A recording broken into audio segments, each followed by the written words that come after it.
Hello and welcome to Mindful Living, where we explore the art of living with the intention, balance, and inner peace. I am Avik, your host, guiding you through conversations on health, meditation, mental well being, mindfulness, and the mind body connection. Each episode features expert insights to help you grow, heal, and thrive. So, take a deep breath, relax, and join us on this journey to a more mindful and fulfilling life. So, let's get started.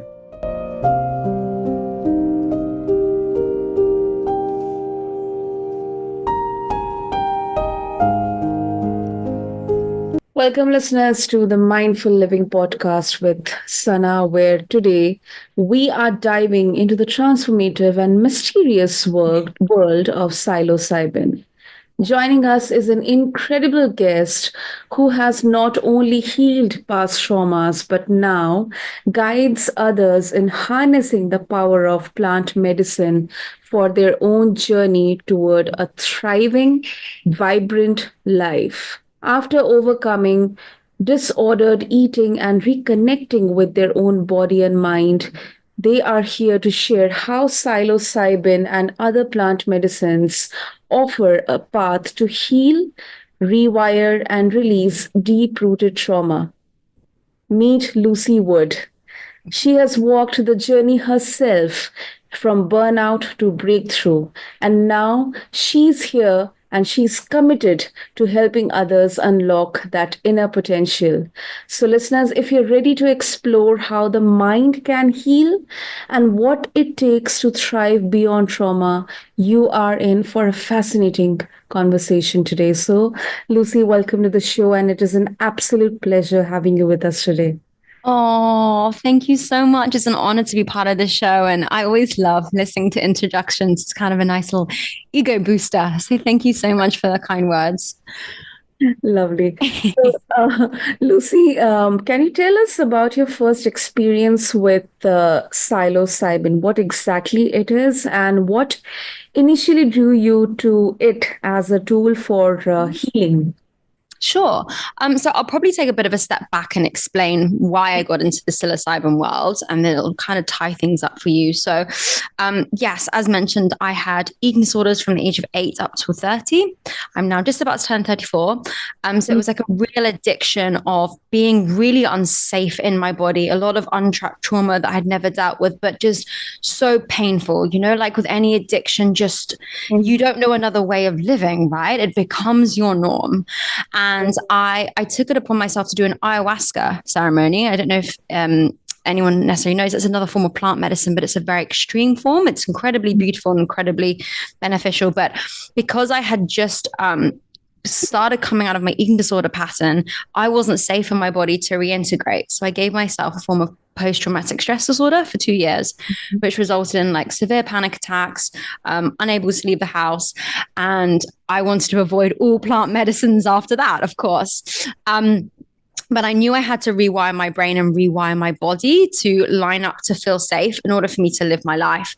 And psilocybin came into my life when I was at that point where I needed something gentle, something nourishing, but I needed something consistent. And I always say I specialize in microdosing, which is teeny weeny bits of psilocybin.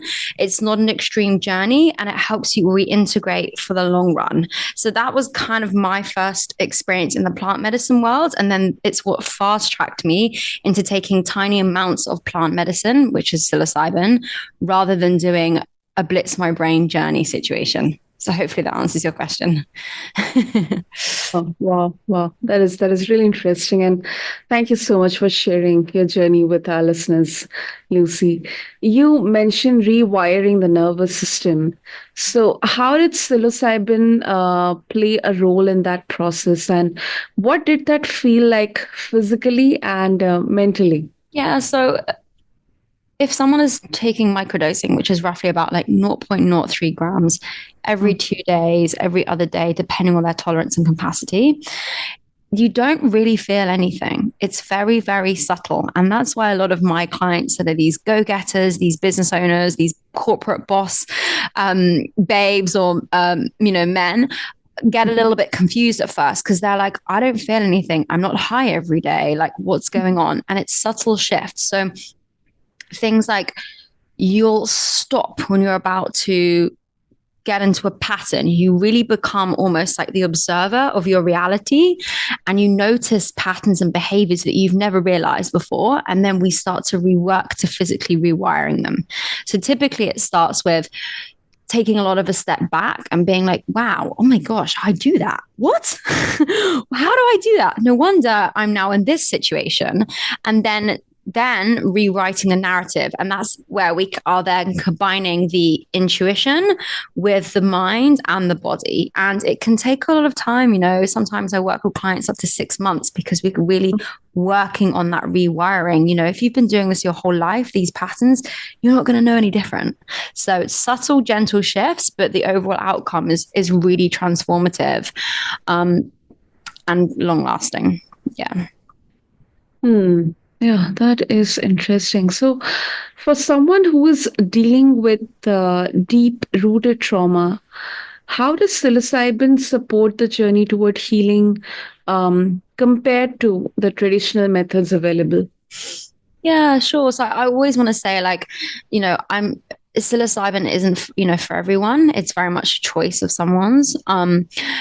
It can really help with very deep trauma in the way that you don't necessarily need to revisit that trauma. So sometimes someone may have a very extreme level of trauma. For example, say they've come out of the army and they've not rehabilitated back into normal civilization, as an example. We don't need to go back through the actual trauma. We don't need to talk about it. We don't need to relive it because that's going to re-traumatize the body and make things worse. So how psilocybin works is it rewires the mechanisms in your body. So the triggers, so the things that will make you snap, make you maybe more angry, maybe you have a high temper compared to other people. And it relaxes you and it allows you to be more settled in yourself and your circumstances. And the most important thing is that it allows you to accept them and move on. We're not rewiring the same trauma, we're removing the trauma. And that's how psilocybin works with intense levels of trauma, without me going too down the scientific route for you. Yeah. Wow. And what you see as the most common misconceptions about psilocybin therapy, especially for those who may be skeptical or completely new to this? Yeah, good question. So, as children, we've always been programmed that, drugs are bad and don't touch anything. And yeah, exactly right. And I 100% agree on that. I've very much been, anti-drugs my whole life, and I still am. But this is plant medicine. It's very, very, very different. It's come from the ground. It's a natural product. It connects us. It's a natural plant, apologies. It connects us to ourselves and to the earth. It is grown by Mother Nature. So it's not like you're sniffing cocaine, or heroin or something. It's never going to be addictive either. People say to me like, oh my gosh, what if I get addicted to it? And I'm like, there is no way you're going to get addicted to it. It doesn't taste nice, It's not giving you that high feeling that people go for when they take mushrooms on recreational. It's you can manage and function on a day-to-day basis. And that's another thing people say, like, Lucy, can I still function in my day job? And often I'm sometimes working with their CEO or their boss, and I don't share that with them for confidentiality reasons. But I'm like, more people are taking it than you realize. It's also having the conversations to be like, guys, I'm reworking on my brain and my nervous system, and I'm taking psilocybin. And if you share that, I guarantee 3 or 4 people in the room will raise their hand. It's far more common than expected. So I think those are the kind of key sort of concerns that people have. You can still drive, you can still use machinery. I have parents that I work with, small children. You live your life like a normal human, because that's the most important thing, right? We want you to be rewiring your brain and your nervous system while you're in real life, because that's when the triggers are going to come up. So yeah, that's hopefully that's answered your question. Yeah. And do you ever worry about psilocybin becoming just a quick fix solution for deeper issues that may need long-term therapy instead? I don't know because I firstly, I believe if you're working with the right person that's going to give you the time and space to really work on the issues, no. Yes, I believe it could be used as an addiction or as a way of replacing something or filling a void if it's being done by someone individually that isn't working with someone and has that level of tendencies, has that addictive personality, for example, or wants to numb themselves, then yes, if it's not being facilitated. I also think there is a risk now that it's becoming widely used and there's potential places of like big pharmaceuticals are now getting involved. It's incredibly important that the psilocybin that you take comes from a good place, and that is something also that I think is to really bear in mind where you're getting it from as well is also super important. So that can affect it as well. So yeah, I am concerned about that, but I think the most important part is you choose someone that's going to really look after you in that process and ensure that is not the case. If you have those trust and concerns, yeah. Yeah, that makes sense. And how do you prepare clients for an experience with psilocybin, and what's essential for ensuring it is safe and beneficial? Yeah, so when I'm working with a client, before I bring them on board, I have a deep dive conversation with them. I need to understand things like their health. So I need to understand if they're on things like SSRIs, antidepressants, ADHD medication, if they're breastfeeding, their family history and depression and suicide, and any generational trauma they're open to sharing is also incredibly important. And then I look at things like their vitamins and what they're taking in their body and their body, like their vitamin levels. And that really helps me and them prepare for microdosing. It's also really important to understand where their nervous system's at the moment, because my biggest thing is working with integration. So I combine it with somatics as well. So I look at their body types, so we can go into Ayurvedic as well, look at how their body's structured, and it's all tailored towards them. And those are the kind of core things. If, for example, someone has taken antidepressants and they finish them, say, 6 weeks to 2 months, I would say we give it another month just to make sure they're properly out of the system, because that will really clash with the healing of psilocybin. So it's very personal and specific, but there's a very deep level of information that I take when I potentially look to work with someone, yeah, to prepare them. Mm-hmm. Yeah. Since you have worked with type A personalities, how has psilocybin helped these high achievers reconnect with themselves and find a sense of peace and fulfillment? Yeah. So, I mean, I can speak from my own experience. And naturally, I feel like when you work through something, you then attract the clients that have been in that position. Yeah. So, typically with the clients that I work with that are the go-getters, they're the C-levels, they're the business owners.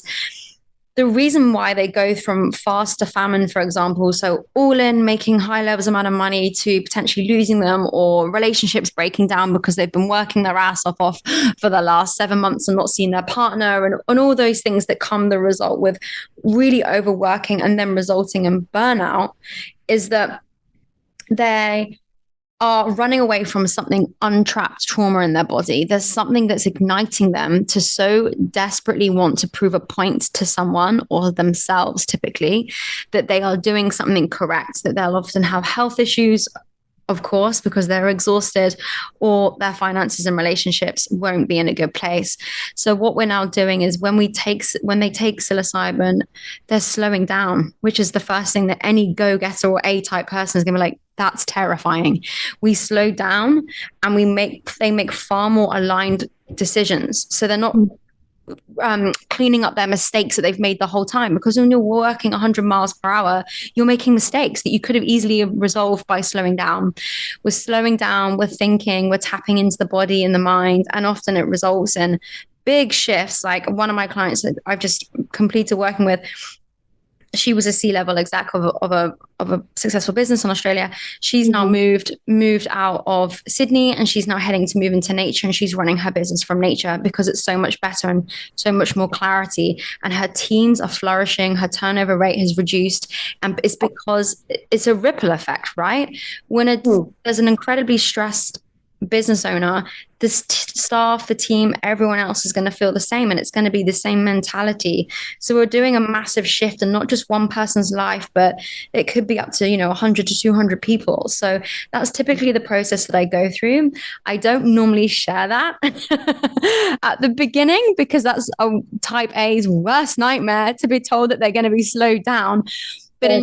But the psilocybin does that. You have no choice, because you're realizing the mistakes that you're making, the patterns that you're doing.